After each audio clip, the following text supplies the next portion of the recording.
Hey, everybody, welcome back to Lettermen Row. I'm Austin Ward, joined by Jeremy Birmingham and Spencer Holbrook, as always, as we continue to roll along through the Ohio State roster and the changes and the unexpected bonuses, the people that are sticking around.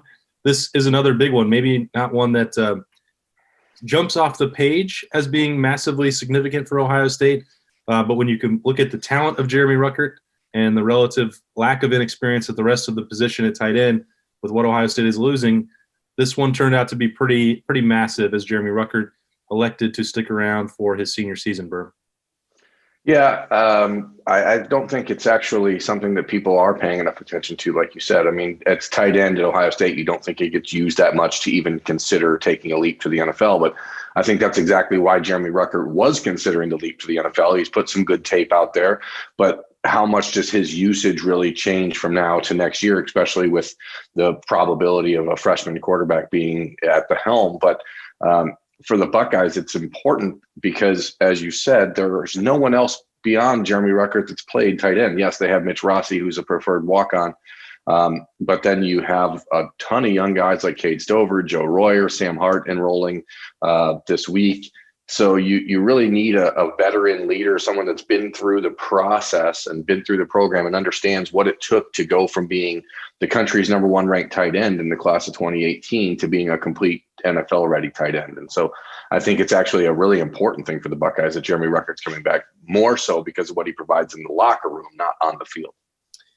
You can't ignore on the field, though, especially when you look at that position and the way that he's developed his body and his all-around game. We've talked about this a number of times with Jeremy Ruckert that, he basically arrived as somebody who was just a receiving threat, more of a wide receiver than a tight end, certainly not the kind of tight end that Ohio State likes to build its offense around. But, I've done a number of, breakdowns. I was watching the offensive line with Reed Fragel a couple of weeks ago for a Buckeye Q, and he's like, whoa, who is that guy who just collapsed down on the edge and opened up that huge hole, for Trey Sermon and Justin Fields? And it was Jeremy Ruckert. He had become, that had been building now for 3 years, but he really elevated his game as a blocker because he knows that's what's going to really get him paid at the next level.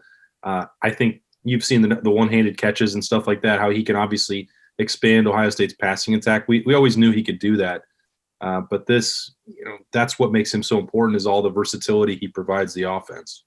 Yeah, and every time I watched this offense, it was always Luke Farrell and Jeremy Ruckert doing things that you don't expect tight ends to be able to do. I mean, it's weird because you always talk about defensive ends and putting guys in one-on-one matchups. Like I saw various times this season, Jeremy Ruckert take on a defensive end and hold his own, or, get to the next level and get a seal block on a linebacker for a Trey Sermon run or a Master Teague run. Those are the kind of things that don't show up in the stat sheet that are so important to this offense, because the tight ends are such a huge part of the offense without really getting a lot of catches. And usually when I think of tight ends, it's either, oh, this guy can catch, you can split him out wide, or he's inside and he can block.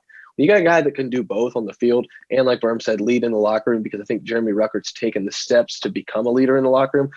I think it's invaluable for Ohio State to have Jeremy Ruckert back, especially when you're breaking in a new quarterback. I think it's crazy. Sorry, think about this, guys. Like, you're talking about the change of the offense coming at Ohio State, right? Moving on from Justin Fields. The single biggest transition in the Buckeye offense could be the fact that you don't have a pair of tight ends to put out there to run that 12 personnel that Ryan Day and Kevin Wilson love to run. So you might see a change in the role for Jeremy Ruckert just simply because he could be out there more in one tight end situations, or lined up at split end, or, put out there on wide receivers or put out there as a wide receiver lined up against cornerbacks to take some advantage of mismatches. So I think that the fact is, if you would have lost Ruckert, the offense changes even more than you would have seen it happen naturally, because it is going to change quite a bit, just the fact that you don't have that 12 personnel you're used to.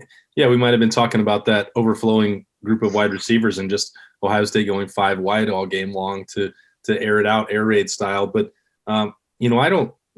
I was going to ask you about that anyway, Berm. When you look at how prevalent this 12 personnel package has been for what Kevin Wilson and Ryan Day wanted to do, obviously part of it is that you had Luke Farrell and Jeremy Ruckert together, and Jake Hausman could come off the bench and block, which, that he won't be around anymore either. So if that's the case, I don't think there's any reason that Mitch Rossi, again, is a preferred walk-on, but he's one of the most, respected guys in that unit as well. He's earned the right to stick around. Depending on how it works out, maybe a scholarship could be in his future. I know that this year that the numbers are a little bit fuzzy on that anyway, but my point is that he has earned one. And Cade Stover, I don't think there's ever going to be a question about his toughness or willingness to block, use his body. And as you have written about before, his experience as a running back coming out of high school, he knows what to do with the football in his hands. Thinking way back to that one open practice in March before the world changed, I feel like he touched the ball more than anybody on the field as they were trying to get him up to speed and rolling as a weapon offensively, because they really just – he's another guy who oozes that versatility. We'll see. He needs another year probably to get comfortable there, or a full normal offseason. But I don't know that Ohio State is done using this 12 personnel. No, they're going to need to. I mean, I don't know if Mitch is the right body type to line up and play over defensive ends, like Luke Farrell was able to, and like Cade Stover would be able to. But I think it's important that what you just brought up last March is they were having to force feed the football to Cade Stover to get him to understand the concepts of running routes as a tight end. Clearly, athletically, Stover is one of the better athletes on the entire team. If you go back and watch tape of the Buckeyes 8 games this year when he was on special teams, he genuinely loved running down the field and hitting people on kickoffs. Like he made it, every kick is a touchback, but there was not a single one where I didn't see Cade Stover actively try to hit someone. So I think that he's a guy that's just kind of ready to go.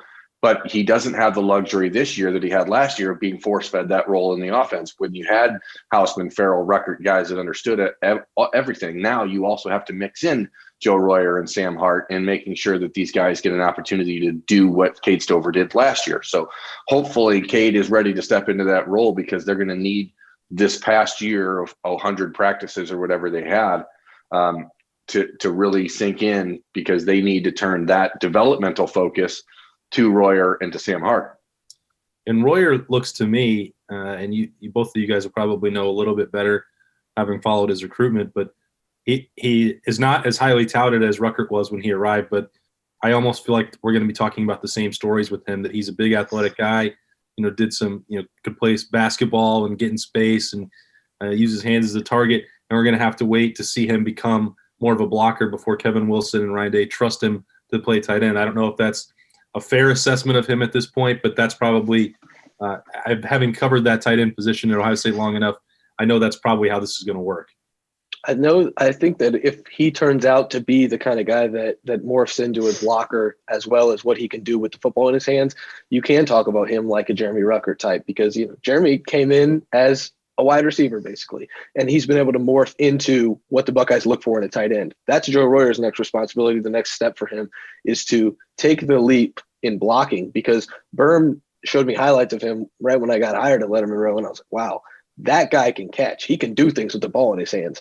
Now you have to teach him how to block. And I think the same can be said for Sam Hart in a way, but Sam Hart's a little more versatile and ready to do that right away. But I think Joe Royer can play a role in this offense, even if he's not quite ready in certain areas. Sam was described to me coming out of high school as a poor man's Jeremy Ruckert, in the fact that I think when you look at the body type of both him and Joe Royer, you have that 6'5", 225-pound frame to work with. The real difference is that Sam Hart is a All-American wrestler, and the dude likes contact and likes being physical. And so that may give him a little bit of an advantage on what it takes to get used to being a blocker and getting hands on people.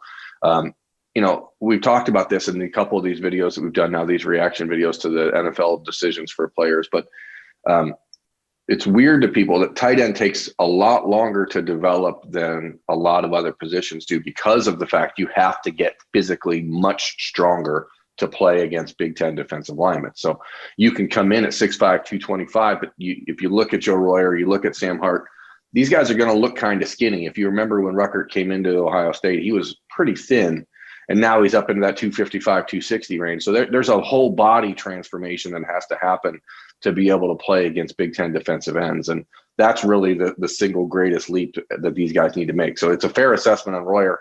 It's a fair assessment on Sam Hart. It's an area where Cade Stover has a clear advantage on these guys, being that he's in that 255 range already. But Sam may actually surprise people in the fact that, like I said, he likes contact. He is a aggressive guy. He's extremely quiet, extremely under the radar personality wise, but fierce competitor. It's a great point about the difficulty of learning that position and the nuances that go with it. If you talk to Kevin Wilson, he would probably give you about 3 hours worth of information about how long it would take, because you're not only trying to learn some things that offensive linemen are trying to perfect, but then you also have to do the things that take years in terms of route running. And you're trying to mix the two. You talk all the time, Brim, and joke about the tight ends always being open over the middle. Well, it's not as easy as that just to get them in that position. You got to learn so many things. And, I think that's, again, part of why Jeremy Ruckert is not going to the NFL at this point, is that even after 3 years, even after the highlight catches, a decent amount of, our big game coming out of the Sugar Bowl against Clemson, is that, he knows that job is only going to be even more complex at the next level. And Kevin Wilson is so good at that. Plus the leadership part that you referenced, getting to stay around, make sure that unit isn't barren when he leaves. All of it, you can understand why Jeremy Ruckert elected to return when you factor all that together. Yep. Yeah. I think he could see even more targets next year with, who you're going to cover. Oh, here we go. I mean, tight ends. I'm not bringing up the year of the tight end. They're going to throw to the tight end more, but who are you going to who are you going to cover in this offense? Now that Chris Olave's back, I know the offense was great this past year, but when you factor in all the playmakers, the Big Ten's defenses are going to have to ask themselves, who do you cover? And Jeremy Ruckert's probably going to be overlooked 8 times out of 10. I think that leads to him being open quite often. It's tight end is always open. The tight end is always open. But you also have to understand that what changes here is the quarterback's ability to get to the tight end. The tight end very often is not your first read. So when you're dealing with younger quarterbacks, the field goes from outside in, right? So as you get better in your reads and your progressions, then you start to go to the middle of the field and feel more comfortable throwing and more confident throwing over the middle of the field. So, the Buckeyes use Ruckert.